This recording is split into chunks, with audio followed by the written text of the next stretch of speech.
Hi, this is Craig Elliot and welcome to my third painting tutorial video, Space Princess.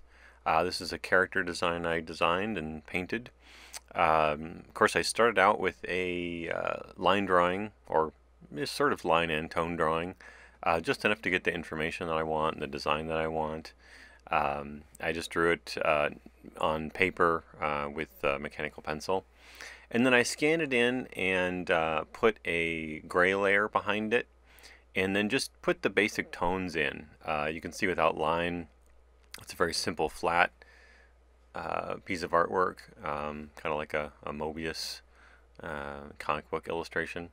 One thing that I did do to the line, I split the line in two parts, and you can see this part here has a warmer tone. So when that goes over the color for the body, it doesn't cool it off, because some of these lines indicate shadows, and you really don't want shadows on a flesh on a human body to be cool. It's a very, you don't want the whole thing to be cool, that's for sure. Some places it can be cool, but those areas really would just be areas that would be hit by skylight or cool bounce light, which is a very rare kind of bounce light. So yeah, skylight would be the only cool parts, but you don't want the majority of those tones to be cool or even grayed off at all. So here, I'm starting to, I've got a layer on top of the line, and it's just a normal layer. What I want to do, a lot of people work underneath the line. I like to just take and start working on top of it as if it's a traditional painting, because eventually I want the line to disappear. This isn't a comic book line illustration with color underneath. It's going to be a fully rendered painting, so I need to start covering up that line as soon as possible. So as a general rule with everything, you want to work general to specific. Of course, I like to start with the shadows. That to me, it's like I've got my light sides with the basic kind of flat tones that I've laid in, and I want to get those. I got the shadows on the stomach and the shadows underneath the neck. I get those main shadows done first. Now I can start coming in with the highlights, and just trying to bash in basically where they are. Right now it's more of a location. What is the location of all these colors? If you don't have the highlights in the right place, if you don't have the shadows in the right place, it's not going to matter what color they are. So right now, rather than focusing on all sorts of crazy things like color variation and bounce light and skylight, I'm just trying to get something that is generally a lighter tone and something that's generally a darker tone on the skin right now.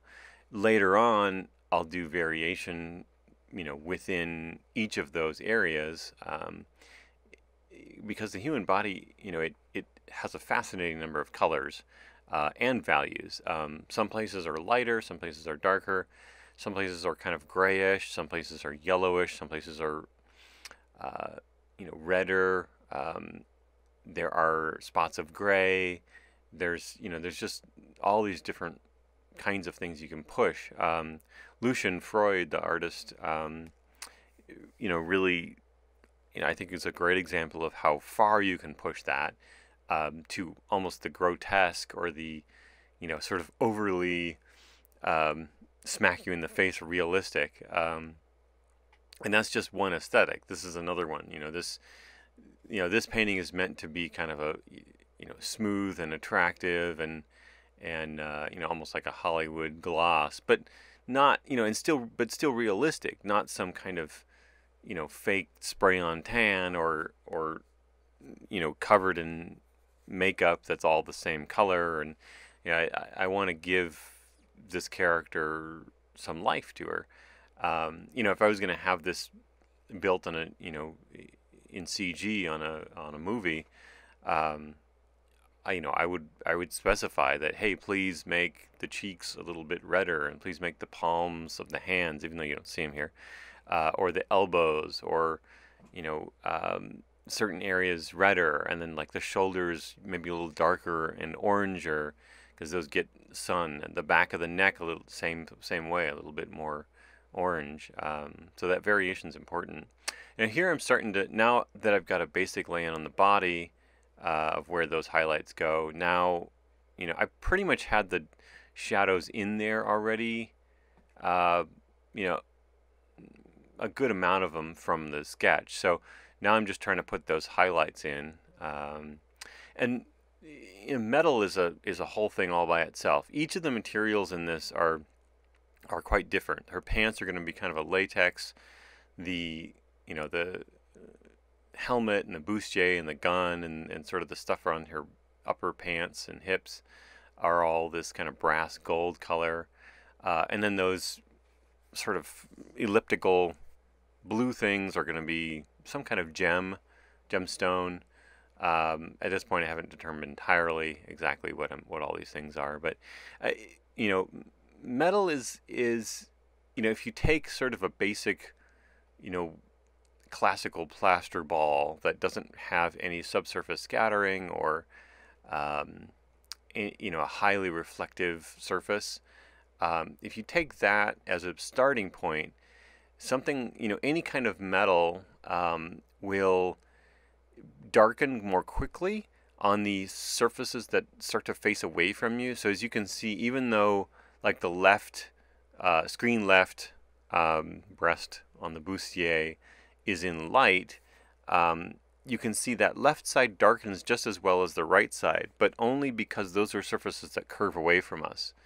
The underside also darkens to the same degree, if not more, but then receives another thing that happens with surfaces that are highly reflective, which is this is a second aspect of metal. So that there's a reflection underneath the left and right breast, especially the left because it's closer. You want to push the reflections and highlights on something that's closer and dim them down a little bit on something that's further away. And so that bounce light, the light that's hitting the lung area on the left screen left side of her bustier, is that white light is now turning kind of a yellowish orange and bouncing off of it. So that not only is that light hitting our eyes and making us see that part of the figure as yellow, but then it also is bouncing and hitting the underside of that left breast as well, and that surface is also yellow. So yellow light plus yellow surface equals even more yellow. So it's not just the same color, it's a multiplied color. It's more saturated. That's one of the keys about getting a colored metal like brass or copper. Those are really the two main. But you could also consider something like a metallic paint. Metallic green paint would have the same multiplying effect, or metallic red paint would have the same multiplying effect, because it bounds back into itself and be extra reflective. So I've also added here a little bit darker shadow underneath the kind of donuts on her helmet, just to get a feel for the volume on that. One of the important things to keep in mind with doing any painting is to not get mesmerized by and focus overly upon any one area. So you'll see all throughout this video I'll jump back and forth, and to me it's like a slider, like a dimmer switch that's on a slider, or if you've ever seen a mixing board in a sound studio that has all these sliders. And I see that every slider is like, okay, one slider is the pants. See here, and I'm working on the pants. I don't finish like the flesh or the bustier or the face or the alien or the hair or anything. I try to get everything to, okay, what's the roughest stage that this object has most of the colors in the correct place, most of the colors and values in the correct place. So, I'm trying to, now get the pants, some of the value of the form of the legs and the hips. Now go in and get some of the gold there. I want to jump around. I've got the shoes started. Now I've got the gun with its highlights and basic form. I don't want to leave anything behind. If I leave something behind and I don't bring everything up together, I start to lose the my proper perception of each individual element. If I finish the face, say, I'm not going to have any idea of how the body is supposed to look.